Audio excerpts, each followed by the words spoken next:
Hello everyone and welcome to week 4. So last week we learned a little bit about what a fanfare was, and we also learnt to play our Cradley 5 fanfare. This week you are going to compose your own fanfare for the Queen. So a couple of points to remember. Fanfares were usually quite short. They only used a few notes.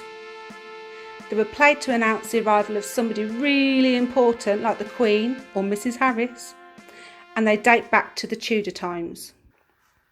The next part of the video will take you through the process of how to compose your own fanfare. Good luck!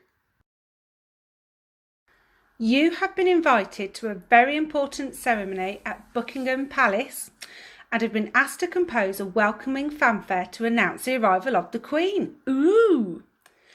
Her Majesty requires that you follow these 3 rules. 1. It can only use the notes F, A and C.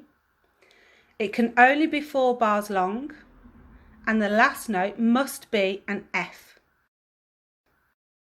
So to get us started, we are going to use the rhythms from our Cradley 5 fanfare that we learnt last week. On the screen you can see 4 boxes, and I've put each word rhythm into its own box.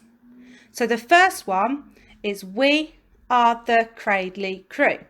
Hope you remember that one from last week. Second one, "We can play the fife." The third, "We can play notes F, A, C."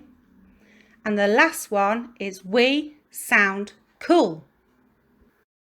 So it is your job this week to decide which of the 3 notes F, A and C you want in each box. Now it might be that you want to stick to 1 note per box, or I'm hoping that most of you are going to go a little bit wild over this and you might decide to completely mix it up and have maybe 2 or 3 of the notes in each box. So for example, "We are the Cradley crew." You need to have 6 notes to represent each syllable. We are the Cradley crew.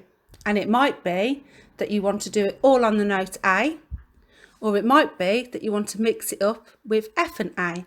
F, A, F, F, A. It is completely up to you. So your first job is to work out how many syllables are in each box, and then it's to decide what notes you want to match each syllable. When you've done that, you're going to have a little practice of it and make sure you can play it, and then go back to week 3 and practice playing along your 5 fanfare in time with our Cradley 5 fanfare. I'm sure it's going to sound absolutely fab, and I'm looking forward to hearing them. See you next week.